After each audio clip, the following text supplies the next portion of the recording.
KTR quash petition పై హైకోర్టులో విచారణ కొనసాగుతోంది. ఏసీబీ తరఫున ఏజీ సుదర్శన్ రెడ్డి వాదనలు వినిపిస్తున్నారు. ఫార్ములా ఈ కారు రేసింగ్ కేసులో కేటీఆర్ వేసిన క్వాష్ పిటిషన్ పై విచారణ జరుగుతోంది. కేటీఆర్ తరఫున ఇప్పటికే supreme court senior lawyer Siddharth Dave వాదనలు వినిపించారు. కేటీఆర్ పై నమోదైన సెక్షన్స్ ఆయనకి వర్తించవని కోర్టుకు తెలిపారు లాయర్. ఫార్ములా ఈ కార్ రేసింగ్ కోసం బదిలీ అయిన 55 కోట్ల డబ్బు ఎఫ్ఈఓకు చేరిందన్నారు. అందులో ఎక్కడా కూడా అవినీతి జరగలేదన్నారు.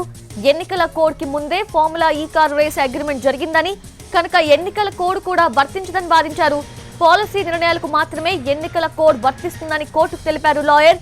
ఈ కేసులో కేటీఆర్ ని A1 గా చేర్చినప్పుడు ఎఫ్ఈఓను ఎందుకు నిందితుల జాబితాలో చేర్చలేదని క్వశ్చన్ చేశారు సిద్ధార్థ్.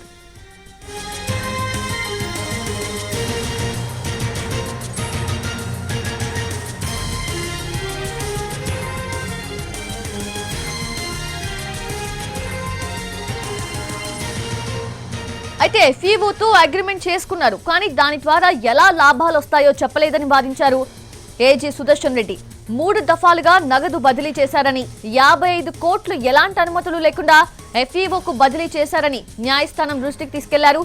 అయితే ఏసీబీ దర్యాప్తు ఎక్కడి వరకు వచ్చింది, ఈ కేసులో ఎంతమంది స్టేట్మెంట్ రికార్డ్ చేశారని ప్రశ్నించింది హైకోర్టు. ఇప్పటి వరకు ఫిర్యాదుదారుడు దానకిషోర్ స్టేట్మెంట్ రికార్డ్ చేశామని తెలిపారు ప్రభుత్వ తరఫు లాయర్. ఫార్ములా ఈ కార్ రేసింగ్ కేసులో ఎలాంటి ఆధారాలు సేకరించారని హైకోర్టు అడగ్గా, కేసు విచారణ కొనసాగుతోందని, విచారణ దశలో అన్ని ఆధారాలు బయటపడతాయని చెప్పారు ప్రభుత్వ తరఫు న్యాయవాది. పూర్తి అప్డేట్స్ తెలుసుకుందాము. మా ప్రతినిధి శర్మ సిద్ధంగా ఉన్నారు. శర్మ, ఏంటి ఏ విధమైన వాదనలు కొనసాగుతున్నాయి? కేటీఆర్ తరఫున సిద్ధార్థ్ దవే ఏవైతే ప్రశ్నలు లేవలెత్తారో అవే ప్రశ్నలను హైకోర్టు న్యాయమూర్తి ఏసీబీ తరఫున వాదిస్తున్న అడ్వకేట్ జనరల్ ను సంధిస్తున్నారు. అంటే నిబంధనలను ఏ రకంగా ఉల్లంఘించారు, ఏ నిబంధనలు ఉల్లంఘించారన్న దానికి మీ దగ్గర ఉన్న సమాధానాలు ఏంటి అనేటువంటి మొదటి ప్రశ్నకు ఏజీ ఇచ్చినటువంటి సమాధానం, హెచ్ఎండిఏ ఎఫ్ఈఓకు డబ్బులు 55 కోట్లు బదిలీ చేసింది. బదిలీ చేసినటువంటి హెచ్ఎండిఏ ఇందులో ఎక్కడ కూడా పార్టీ కాదు. అంటే దానికి సంబంధించినటువంటి అగ్రిమెంట్ లో జరిగినప్పుడు ఎక్కడ కూడా హెచ్ఎండిఏ పార్టీ లేదు. దానికి ఈ ఫార్ములా ఈ కార్ రేసింగ్ వ్యవహారానికి సంబంధించి ఎటువంటి సంబంధం లేదు. మరి సంబంధం లేని హెచ్ఎండిఏ ద్వారా 55 కోట్లు చెల్లించడం అన్నది నిబంధనలకు విరుద్ధమే కదా అనేటువంటి సమాధానాన్ని ప్రస్తుతం అడ్వకేట్ జనరల్ ఇచ్చారు. అలాగే ఫార్ములా ఈ కార్ రేసింగ్ వ్యవహారానికి సంబంధించి అగ్రిమెంట్ చేసుకున్నారు, కానీ దాని ద్వారా ఎలాంటి లాభాలు వస్తాయి అన్నది చెప్పలేదు. కేవలం హైదరాబాద్ ఇమేజ్ ను, బ్రాండ్ ఇమేజ్ ను పెంచుతామని చెప్పారు. మరి బ్రాండ్ ఇమేజ్ ద్వారా ఎన్నో రకాల ప్రయోజనాలు హైదరాబాద్ కు చేకూరుతాయని మాత్రమే చెప్పారు. కానీ ఆ ప్రయోజనాలు ఏ రకంగా ఉంటాయి, ఆ ప్రయోజనాల ద్వారా ఎంత ఆర్థికమైనటువంటి లబ్ధి చేకూరుతుందనేటువంటి విషయాన్ని మాత్రం అందులో చెప్పలేదు అనేటువంటి విషయాన్ని కూడా ఏజీ సుదర్శన్ రెడ్డి చెప్పారు.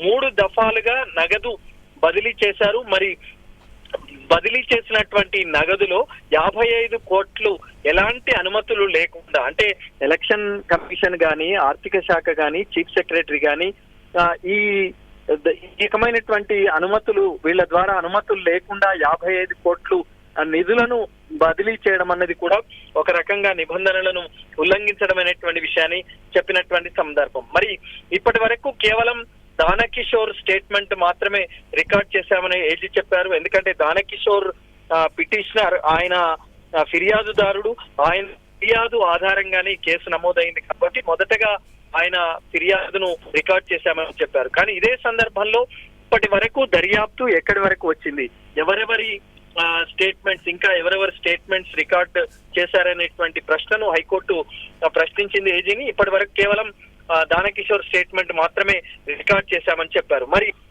ఇదే సందర్భంలో ఫార్ములా ఈ కార్ రేసింగ్ కేసులో ఎలాంటి ఆధారాలు సేకరించారు అనేటువంటి విషయాన్ని కూడా న్యాయస్థానం ప్రశ్నించింది. ఇంకా కేసు విచారణ జరుగుతోందని, విచారణ దశలో అన్ని ఆధారాలు బయటపడతాయని కూడా ఏజీ ఈ సందర్భంగా హైకోర్టుకు చెప్పినటువంటి సందర్భం. మరి నిబంధనల ఉల్లంఘన పైనే ప్రస్తుతం విచారణ అన్నది కొనసాగుతుంది. ఏ రకమైనటువంటి నిబంధనలు ఉల్లంఘించారు, ఆ నిబంధనలు ఉల్లంఘించడం ద్వారా పిటిషనర్ ఎవరైతే ఉన్నారో, కేటీఆర్ ఉన్నారో, ఆయనకు ఏ రకంగా ఈ నిబంధనలు ఉల్లంఘించారనేటువంటి కేసులు ఏవైతే సెక్షన్లు నమోదు చేశారో ఎలా వర్తిస్తాయనేటువంటి ప్రశ్నను న్యాయమూర్తి ప్రశ్నిస్తున్నారు ఏజీని. దానికి సంబంధించినటువంటి సమాధానాలు ప్రస్తుతం ఏజీ నుంచి వస్తున్నాయి.